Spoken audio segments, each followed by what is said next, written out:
Hello दोस्तों, Sandeep Sharma tax solution के YouTube channel पर आप सभी का स्वागत है। मैं संदीप शर्मा आज आपके लिए लाया हूँ एक नई वीडियो। आज हम देखेंगे जब आप अपने सप्लायर से कोई गुड्स परचेज करते हैं तो उस पर टीडीएस डिडक्ट होता है अंडर सेक्शन 194Q। क्या यह सेक्शन आपके ऊपर भी अप्लाई होता है? अपने सप्लायर से गुड्स परचेज कर रहे हैं, क्या आपको भी उसको जो पेमेंट करनी है वो टीडीएस डिडक्ट करके करनी है? क्या आपके ऊपर सेक्शन 194Q अप्लाई होता है? सेक्शन 194Q आपके ऊपर कब अप्लाई होगा, कब अप्लाई नहीं होगा? यदि अप्लाई होगा तो टीडीएस कब काटना है, कब डिडक्ट करना है, किस रेट से करना है? टीडीएस डिडक्ट करने के बाद आपको डिपॉजिट कब तक करना है? डिपॉजिट करने के बाद कौन सी रिटर्न फाइल करनी है, कब तक रिटर्न फाइल करनी है? आज सारी बातें देखेंगे हम इस वीडियो में। तो चलिए शुरू करते हैं। जैसे कि मैंने यहाँ पर ओपन कर लिया है, यहाँ पर देखेंगे section 194Q of income tax act. Income tax act का सेक्शन है एक 194Q। इसमें देखेंगे हम एप्लीकेबिलिटी, किसके ऊपर ये एप्लीकेबल होता है, किसके ऊपर एप्लीकेबल नहीं होता है। एप्लीकेबिलिटी की लिमिट क्या है, कब आपके ऊपर अप्लाई होगा। इसके बाद टीडीएस रेट है, यदि आपके ऊपर सेक्शन 194Q अप्लाई होता है तो आपको टीडीएस किस रेट से डिडक्ट करना है। आपको हम टीडीएस के रेट बताएंगे, किस रेट से आपको टीडीएस डिडक्ट करना है अंडर सेक्शन 194Q। इसके बाद कुछ एग्जाम्पल से भी आपको समझाएंगे, कुछ एग्जाम्पल बताएंगे जिससे आपको ज़्यादा क्लियर हो सके। इसके बाद टर्नओवर लिमिट, टर्नओवर की लिमिट क्या होगी टीडीएस डिडक्ट करने के लिए। तो चलिए शुरू करते हैं। The finance act 2021 introduce section 194Q of income tax act 1961। कहने का क्या मतलब है, फाइनेंस एक्ट 2021 में सेक्शन 194Q इंट्रोड्यूस किया गया, which is related to tax deducted at source on purchase of goods। ये किससे रिलेटेड है? TDS on purchase of goods and not to the provision of service। ये प्रोविजन सर्विस के लिए नहीं है, ओनली गुड्स के लिए है।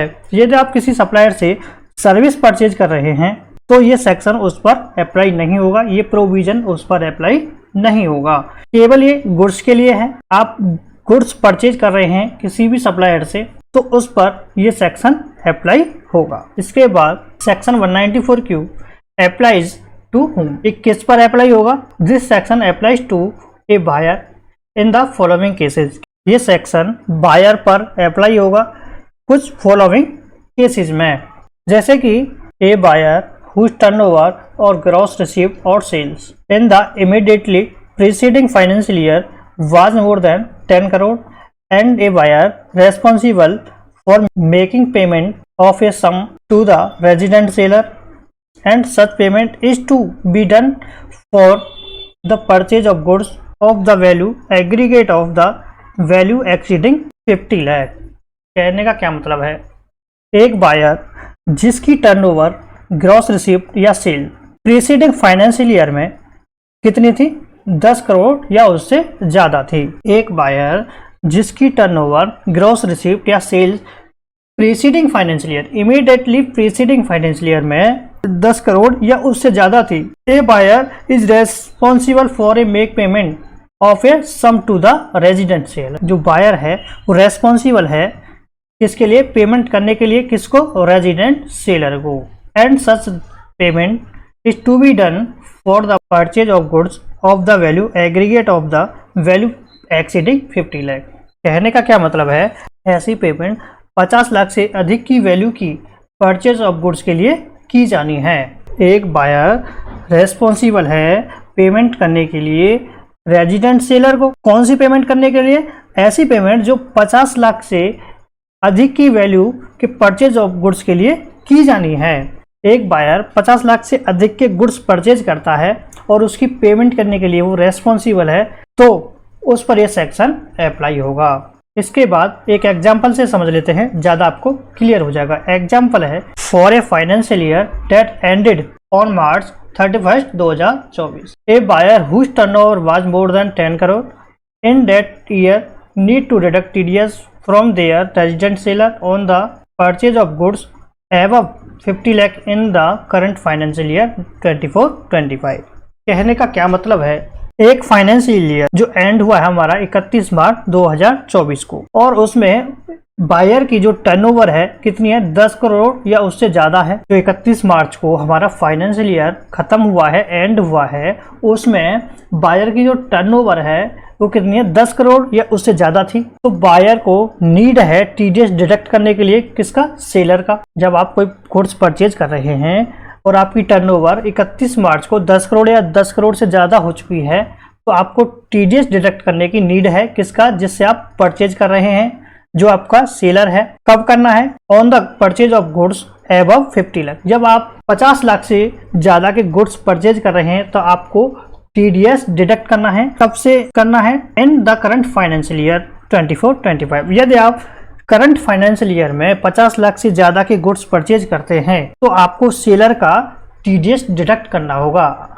आपकी 31 मार्च 2024 को जो फाइनेंशियल ईयर एंड हुआ है उसमें आपकी टर्नओवर 10 करोड़ या 10 करोड़ से ज़्यादा है, तो आपको नीड है TDS डिडक्ट करने के लिए, किसका, रेजिडेंट सेलर का, जिससे आप गुड्स परचेज कर रहे हैं। आपने गुड्स 50 लाख से ऊपर के परचेज किए हैं, 50 लाख से ज़्यादा के गुड्स परचेज किए हैं करंट फाइनेंशियल ईयर में, तो आपको TDS डिडक्ट करना पड़ेगा अपने सेलर का।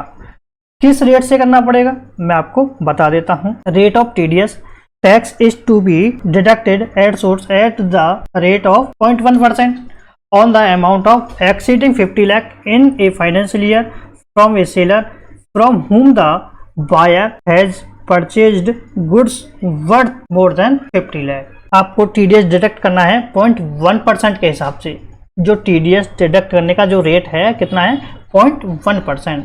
किस पर करना है, amount exceeding 50 lakh in a financial year. एक फाइनेंशियल ईयर में 50 लाख से ऊपर का जो अमाउंट है उस पर आपको TDS डिडक्ट करना है 0.1% के हिसाब से। 50 लाख या उससे नीचे है तो आपको TDS डिडक्ट नहीं करना है। 50 लाख से ऊपर का जो अमाउंट है, अमाउंट एक्सीडिंग 50 लाख, 50 लाख से जो ऊपर का अमाउंट है उस पर आपको TDS 0.1% के हिसाब से डिडक्ट करना है। आपने सेलर से 50 लाख से ज़्यादा के गुड्स खरीदे हैं, गुड्स परचेज किए हैं, तो आपको उस पर 0.1% के हिसाब से TDS डिडक्ट करना है। इसके बाद calculation of TDS purchase above RS 50 lakh in a financial year from a seller, TDS to be deducted after deduction of 50 lakh from the total value of purchases. The threshold limit is 50 lakh, which means a seller-wide deduction in every financial year.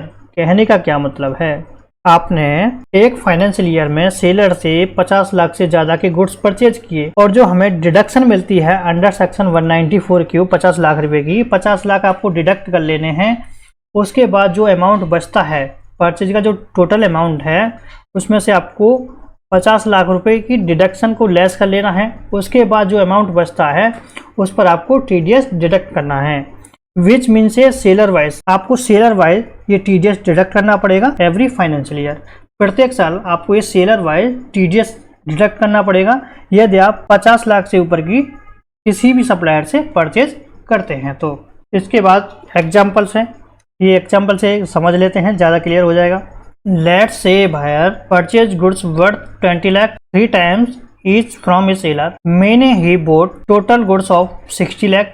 Now he has to deduct 50 lakh from the total value of goods purchase.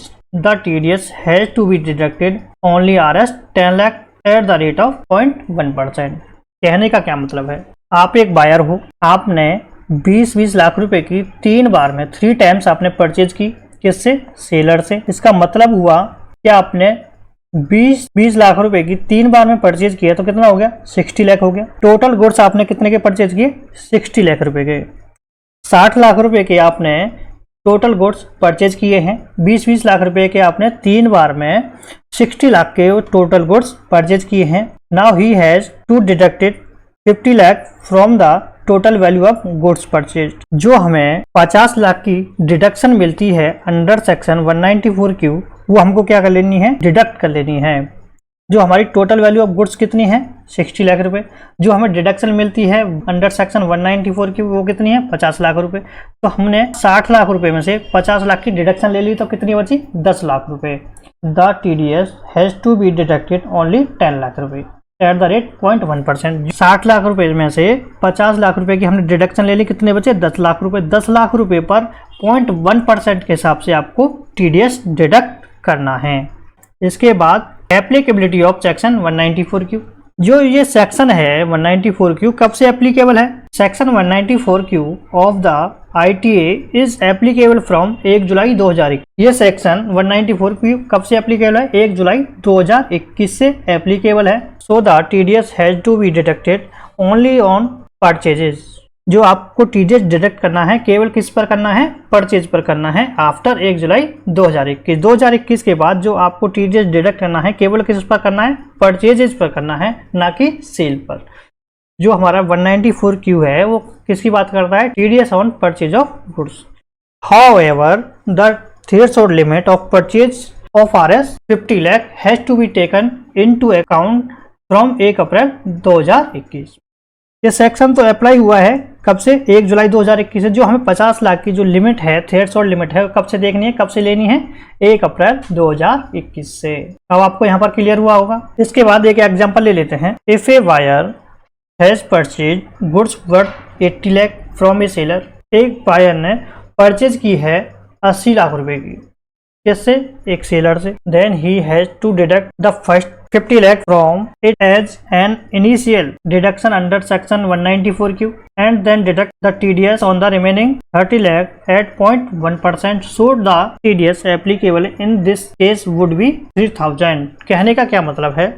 यदि एक buyer ने purchase की है 80 लाख रुपए की एक seller से और उसको 50 लाख रुपए की जो डिडक्शन मिलती है तो उसको क्या कर लेना है? डिडक्ट कर लेना है। फर्स्ट 50 लाख को डिडक्ट कर लेना है। जो रिमेनिंग अमाउंट बचता है, कितना बचता है? 80 लाख रुपए में से 50 लाख रुपए लेस कर लेने हैं आपको, तो बचता है 30 लाख रुपए। 30 लाख जो हमारा रिमेनिंग अमाउंट है उस पर TDS लगेगा 0.1% के हिसाब से। जब हम 30 लाख का 0.1% करते हैं तो TDS कितना होता है? 3000। तो यहाँ पर TDS कितना लगेगा? 3000। 3000 रुपये 30 लाख का जब 0.1% करते हैं तो 3000 रुपये इस केस में TDS एप्लीकेबल होगा। एक बायर ने 80 लाख रुपए के गुड्स परचेज किए एक सेलर से। उसके बाद जो 50 लाख रुपए की हमें डिडक्शन मिलती है सेक्शन 194 की, वो लेस करने के बाद, डिडक्ट करने के बाद जो रिमेनिंग अमाउंट है 30 लाख रुपए का, उस पर 0.1% के हिसाब से TDS डिडक्ट करना है। 30 लाख का जो 0.1% होता है वो कितना होता है? 3000 रुपये। तो 3000 रुपये इस केस में TDS एप्लीकेबल होगा। इसके बाद GST का क्या रोल है? रोल ऑफ GST का क्या रोल है इसमें? Calculation of turnover excluding GST। आपको बिना GST के टर्नओवर की कैलकुलेशन देखनी है। आपको GST हटा लेना है, GST के साथ टर्नओवर नहीं देखनी है आपको, GST एक्सक्लूड करके टर्नओवर की कैलकुलेशन देखनी है। Calculation of TDS eight the rate of 0.1% excluding GST। जब आप TDS डिडक्ट कर रहे हैं अंडर सेक्शन 194Q तो आपको बिना GST का अमाउंट लेना है, विदाउट GST। जो आपका टैक्सेबल अमाउंट है ना वो आपको देखना है, उस पर आपको TDS डिडक्ट करना है। ऐसा ना करें आपकी टोटल अमाउंट पर TDS डिडक्ट कर दें अंडर सेक्शन 194Q। परचेज की जो टैक्सेबल वैल्यू है उस पर TDS डिडक्ट करना है 0.1% के हिसाब से, एक्सक्लूडिंग GST देखना है आपको। ठीक है, आपको यहाँ पर क्लियर हो गया होगा। इसके बाद non furnishing of PAN. PAN furnish नहीं करने के केस में क्या होगा? In cases where a seller fails to furnish a permanent account number, PAN number जिसे हम बोलते हैं, टू ए बायर। यदि आपका सेलर आपको पेन फर्निश नहीं कराता, पेन प्रोवाइड नहीं कराता, पेन नंबर नहीं देता है, तो आपको 0.1% के हिसाब से TDS डिडक्ट नहीं करना था। तब आपको क्या करना है? 5% के हिसाब से उसका TDS डिडक्ट होगा। इसके बाद it is important to note that without pen information the rate of tax applicable in other cases is 20%.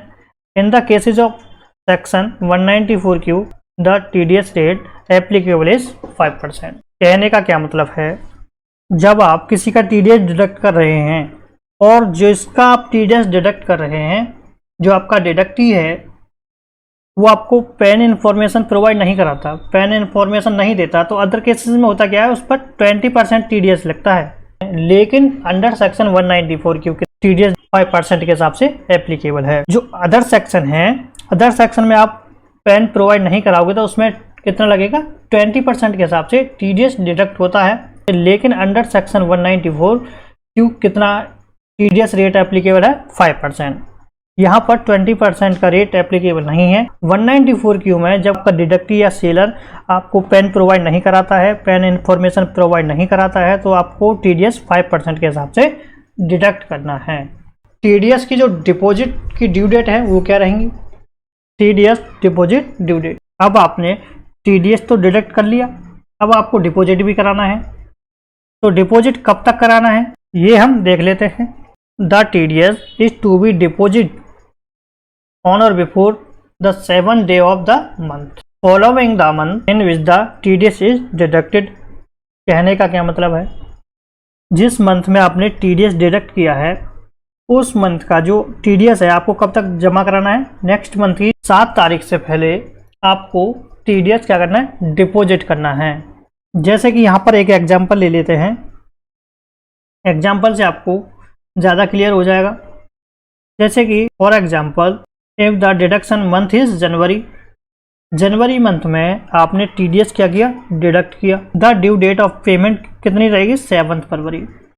आपने जनवरी में अपने सेलर का TDS डिडक्ट किया है तो आपको 7 फरवरी तक TDS डिपॉजिट कराना पड़ेगा।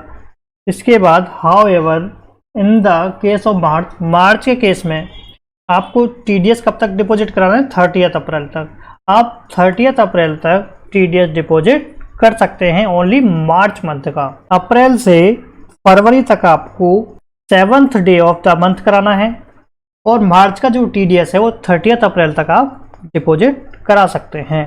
इसके बाद TDS डिपॉजिट तो करा दिया आपने, अब आपको रिटर्न भी फाइल करनी है। तो रिटर्न कौन सी फाइल करनी है, कब तक फाइल करनी है, ये भी आपको देखना पड़ेगा। TDS रिटर्न फॉर्म 26Q, जो TDS रिटर्न का जो फॉर्म 26Q है वो आपको फर्निश करना पड़ेगा, फाइल करना पड़ेगा। For a quarter ending June 30, September 30, December 31 and March 31। हमारे क्वार्टर एंडिंग की डेट है। 30 जून को हमारा फर्स्ट क्वार्टर एंड होता है, 30 सितंबर को हमारा सेकेंड क्वार्टर एंड होता है, 31 दिसंबर को हमारा थर्ड क्वार्टर एंड होता है और मार्च 31 को हमारा फोर्थ क्वार्टर एंड होता है। The due date of TDS return is July 31। First quarter की जो ड्यू डेट है वो कितनी रहेगी, 31 जुलाई रहेगी। 30 सितंबर जो हमारा सेकंड क्वार्टर है उसकी जो ड्यू डेट रहेगी फॉर्म 26Q फर्निश करने की वो कितनी रहेगी, 31 अक्टूबर रहेगी। जो हमारा थर्ड क्वार्टर है 31 दिसंबर को जो हमारा एंड होता है उसकी जो ड्यू डेट है 31 जनवरी रहेगी। 31 मार्च को जो क्वार्टर एंड होता है, जो फोर्थ क्वार्टर होता है, उसकी जो ड्यू डेट रहेगी वो 31 मई रहेगी। 31 मई तक हम फोर्थ क्वार्टर की TDS का फॉर्म 26Q फर्निश कर सकते हैं, फाइल कर सकते हैं। अब आपको समझ आया होगा जो सेक्शन 194Q है किस पर अप्लाई होगा, किस पर अप्लाई नहीं होगा। यदि आपके ऊपर अप्लाई होता है तो आपको TDS कब डिडक्ट करना है, किस रेट से करना है, TDS डिडक्ट करने के बाद कब तक डिपॉजिट कराना है, डिपॉजिट कराने के बाद आपको कब तक रिटर्न फाइल करनी है। ये आपने सारी बातें जानी इस वीडियो में। मुझे आशा है कि वीडियो आपको अच्छी लगी होगी। यदि वीडियो अच्छी लगी है तो वीडियो को ज़्यादा से ज़्यादा लाइक करें, शेयर करें और हमारे चैनल को सब्सक्राइब कर लें। बेल के आइकन को दबाना ना भूलें जिससे आने वाली वीडियो की नोटिफिकेशन आप तक टाइम टू टाइम पहुंचती रहे। यदि अभी भी आपकी कोई क्वेरी है तो हमें कमेंट बॉक्स में ज़रूर बताएं, हम वहां पर आपका रिप्लाई कर देंगे। चलिए इस वीडियो को यहीं एंड करते हैं, मिलते हैं नेक्स्ट वीडियो के साथ। Thank you for watching.